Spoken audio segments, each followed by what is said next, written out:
this video is actually overdue for the better part of a year. The car's been sitting around the whole time just collecting dust. Unfortunately, with these types of projects, you know how big they are. Sometimes you get into a rut. That's just what ends up happening. But I'm starting to get back into the groove of things and hoping to, you know, keep a little bit more of the consistency on the work and the videos coming soon. But overall, this is just a quick overview of the turbo kit and all the work that Devin over at GSK Fab did. And I love you, man. You fucking killed it, nailed it out of the park with this one. I had a lot of hard requirements on making everything fit the way I wanted it to, and you just completely nailed it. So let's run through just a quick overview of kind of like the turbo kit, some of the work that was done on the front end, and get into the details. All right, so to start off, we built off of truck headers. These are just your typical 5.3 stock headers, flipped 180 degrees, so that way they're forward facing. You cut off the flanges, and then you could weld off of that and build off your turbo kit. These work absolutely fantastic. They flow really well. They're super stout. There's a lot of applications. It's tried and true where they're making super high horsepower numbers with these headers. And this is great because they flow well. They hug the block. They're really low profile. So, you know, any of like the steering assembly, you have a ton of room to be able to build off of that. As well as with any of the accessories that you can kind of manipulate where you're building off of to make sure you have clearance for your alternator for AC and things of that sort. So here's the driver's side. The collector goes into one merge, and then here's the other side. Goes there, across, under all that. You can see a little bit there, built off of into the other truck header. Now, one of the reasons why these manifolds are actually really nice is it was able to allow us to build a 4-inch downpipe all the way through and fit through the cross member, the steering assembly, through the block, the starter. Everything fits with super, super tight clearances, but it was able to go ahead and get it done. A lot of the times people will end up, you know, building a similar application to this, will end up reducing the downpipe size down to 3 or 3.5. They'll dump it down, they'll dump it up, which this is a street car. I want to maintain some of the luxuries of a street car, which is, you know, full exhaust, not super ridiculously loud. And we were able to go ahead and accomplish that. Well, Devin was. So big fat 4-inch all the way through, which is going to give us a lot of room for growth in the future as well if I decide to do any upgrades and go for some super high horsepower numbers. Now, also connected to this big fat 4-inch downpipe are two twin precision 46 millimeter wastegates. Originally, we were going to do one large 66 millimeter, but that thing is huge. It didn't give us enough clearance to kind of build off of, you know, and at the end of the day, my tuner had preference to having two smaller 46 millimeter wastegates, and it also improves room for growth in the future if I decide to go for higher horsepower numbers. So we have one there, one over there. I have a better underside picture that I'll go ahead and post later when the car was on the lift. And they both recirculate into the downpipe, one right there and the other one right here. You know, I have a preference to the sound of circulated wastegates. I prefer to hear the sound from the back of the car instead of in front where it's just dumping into atmosphere and it really kind of screams, that wastegate scream. It's a little bit too much for my preferences. Now, powering this whole setup is a Precision PT 7675 turbo. This is actually designed specifically for the LS style engines. LS engines in particular love large turbos. Like if you're going for a specific number, always get a turbo that's going to be much higher than that. You're gonna have a lot more efficiency throughout your power band. And that's, in this case, this turbo can handle over 1100 horsepower. Like, I'm not gonna be there, probably gonna be closer to 700-ish, give or take. And this is gonna give us a lot of room for improvement, you know, if we decide to dial it up or, you know, do some upgrades to the engine itself. So this is also a journal bearing turbo, not a ball bearing, nothing too crazy here because again, this is just a street car. I do plan on taking it out to the track a couple times, but since it's not going to be under a ton of abuse, this is a great starter turbo. You know, if I want to go ahead and make some upgrades later down the road, I absolutely can. And we'll do that based off of the data that we collect as we kind of build this car and run it. And cooling this turbo, we have this large Treadstone TR1235R intercooler with 3-inch inlets and outlets with 3-inch piping all the way around. Still haven't finished here yet. We're waiting on the throttle body to come in, so that way we can, finish making that piping. The throttle body's in, so I'm actually going to take the car back to Devon so we can finish up some of that work. Over here on this side, we will have the blow-off valve kind of hidden. You'll be able to see it from the front bumper. It looks super nice. But this intercooler is going to be rated for right under 1,000 horsepower. 960 is what the website says. Now, out of all the intercooler cores that you can buy, Treadstone is going to be one of the more legitimate, cheaper solutions. Once you go into some of the heavier solutions like Garrett cores, they get super expensive. You have to build off of them with the intakes, and gets a little bit more custom. But in this case, again, I'm only shooting for about 700 horsepower, give or take. And so this is going to be a great solution for that. And up front is where things get actually crazy.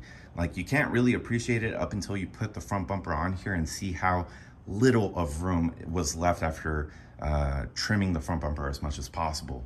The whole goal is to push the radiator, AC condenser, and intercooler as far forward as possible to allow as much room in here for all this crazy piping that's going on.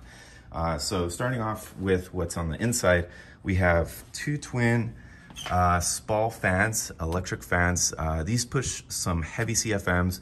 Don't remember the exact specs, but this is the biggest fan setup I can get, for slim fans in the market. You could probably get something slimmer, but it's going to be like a Chinese brand, Mishimoto or something like that. Want something a little bit more legit, considering the amount of cooling we're going to need in this situation. The radiator, unfortunately, was hard mounted onto the frame. Not super ideal, not the end of the world. There's a lot of bracing here, bracing underneath to make this as rigid as possible to minimize the amount of movement that we would get here on the intakes and possibly cause a crack. I might add some rubber bushings in between this and the frame in the future, but this is really the only way we could have gone to fit this massive radiator and chopped off, the front end to make it work. And in fitting all of this, we have the new front end support. So we have these plates on both sides, mounted with some tubing bent, to protect the front end here, sitting on the front bumper. We have brackets for the intercooler, and then this bar runs all alongside the bottom, goes back up and connects over there, adds some structural rigidity. And then also one other piece on both sides, we have this tubing that goes, and then there's a bolt that connects into the frame. Again, adding some additional rigidity to the setup. A couple other miscellaneous things going on in this engine bay that Devon took care of is the cooling pipes, both inlets and outlets on this radiator into the engine. As you can see there's one pipe, and then here's the other. So that just makes it super easy with the topmost point for your coolant end cap. We'll go ahead and make a reservoir at a later time. And going back to the turbo, because this is such a large turbo, it's very heavy. Ideally, you don't want this sitting completely just on the manifolds. So Devon also created this plate, bolts onto the head, and it provides a little bit more support for the turbo, especially when you're removing and installing this turbo kit. Some other nice touches to the exhaust is that we have, some flex points, because nothing's super stationary. The motor's gonna move, the turbo kit's gonna move. Same thing with the downpipe. You don't necessarily see it here, but there's another flex section over there. Now, moving on over to AC, we have the condenser smacked between the intercooler and radiator. Really tight fitment in there. I'm hoping we don't have any cooling issues, but only time will tell. These fans pull enough air, but the problem is we have all this hot piping kind of generating a ton of heat in here. So might have to get creative with ducting, with coating or wrapping, and kind of play by ear, figure it out as we go. It's going to be one of those things that we're just going to have to figure it out.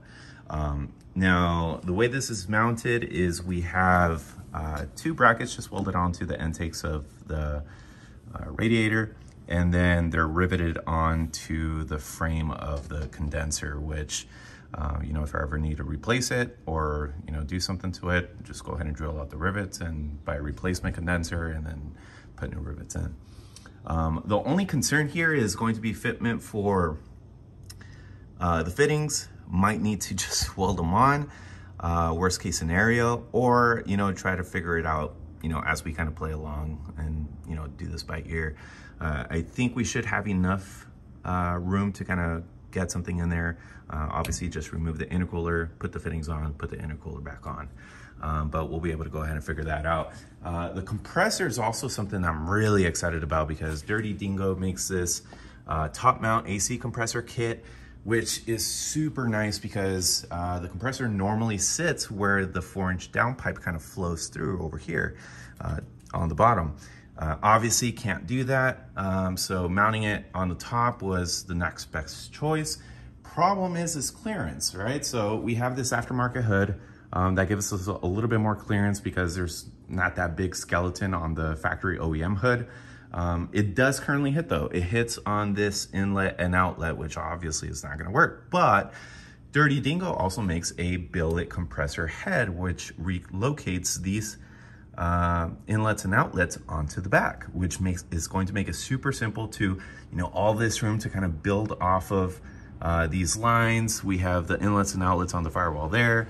We could just, you know, wrap it around to this side, kind of flow it wherever we need to flow it to the condenser. So really excited to make this work. That's going to be a super hard requirement to have AC on this car because we're in peak summer right now. Maybe not even peak, it's only gonna get hotter, but it's already 112 degrees here. So what's left? We still need to take the car back. We weren't able to finish up a lot of the intercooler piping, intake piping, as you can see, because we didn't have the throttle body, and obviously you need all the pieces to be there in order to build off of. So I'm gonna get the car back over to Devin within about a month or so when he gets back from vacation. And we'll get the intercooler piping done. We're also going to build the rest of the exhaust, which is going to be 4-inch all the way back. And then I have, I forgot what brand muffler that's gonna be at the tip. And between then and now, I can work on smaller projects such as the fuel system. I have a whole radium fuel system that, you know, I just need to drop the tank, install everything. I could also start working on, you know, taking apart the brakes and sending them off to powder coat. So I'll figure that out as I go and make additional videos, but we should start seeing a lot more progress moving forward. So besides that, that's pretty much just a quick overview. And there's a couple of glamour shots I took while the car was over at Devin's garage. And enjoy.